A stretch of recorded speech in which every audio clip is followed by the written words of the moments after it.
My name is Giannis Antetokounmpo, and this isn't just a story about basketball. It's a story about turning struggle into power. I wasn't born a superstar. I wasn't even born a citizen. I was born in Athens, Greece, to Nigerian immigrants. I was born undocumented, unseen, and unwanted by a system that never believed I existed. We were invisible. No papers, no real home, no safety net. We lived day to day, a family bound by love but shadowed by poverty. My brothers and I, we were just kids, but we learned how to hustle early. We'd be out on the streets, selling sunglasses, watches, DVDs, anything we could to help our parents put food on the table. There were nights we went hungry. There were nights we were scared, but we always had each other. Basketball wasn't my first love. It wasn't a childhood dream I chased from the start for me.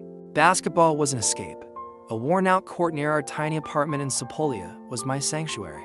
A borrowed, beat-up basketball was my ticket out of reality, even if just for a few hours. My childhood wasn't defined by posters on my wall or dreams of the NBA. It was defined by sacrifice. It was about making sure my younger brothers were okay. It was about helping my parents, who worked tirelessly just to keep us afloat. People looked at me and saw a tall, skinny, awkward kid. They didn't see the fire inside. They didn't see the hunger. It was a different kind of hunger than the one for food. It was a hunger to protect my family, to lift them out of the shadows, to give them a future where they wouldn't have to worry anymore. A future that back then felt completely impossible. Every day was a battle for survival, and that fight forged something in me that no training camp ever could. Then, one day, everything started to change. A local coach, Spiros Veleniadis, saw me playing. He didn't see a polished player. He saw a raw, lanky kid who didn't even know the rules properly. He saw something else. Not skill, not strength. He saw potential. He saw the hunger in my eyes. He offered me a chance, a real chance, to join a club. But his offer was more than just basketball. He promised to help my family. That was the only thing that mattered to me. My family's well-being was the price of my commitment, and it was a price I was willing to pay with every drop of sweat I had. So, I started to train. And when I say train, I mean I gave it everything. I shared one pair of old basketball shoes with my brother, Athens. He'd use them for his practice, then run back to the gym to give them to me for mine. Every sprint felt like I was running away from poverty.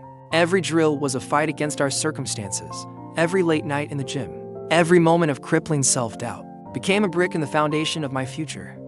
I was building something, even if I didn't know what it was yet. I was clumsy, I was weak, but I was relentless. I learned to channel all the fear, all the uncertainty, all the pain of my childhood into fuel. The NBA, that was a universe away. It was a miracle I never even thought to ask for. A dream so impossibly big that I was afraid to even say it out loud. When NBA scouts started showing up at my games in a small Greek gym, it felt like a scene from a movie. They saw this raw teenager with a strange name, no muscle, no polished skills, no confidence, and absolutely no resume. But the Milwaukee Bucks, they saw something more. They took a gamble. They believed in me when most people couldn't even pronounce my name. Draft night was surreal.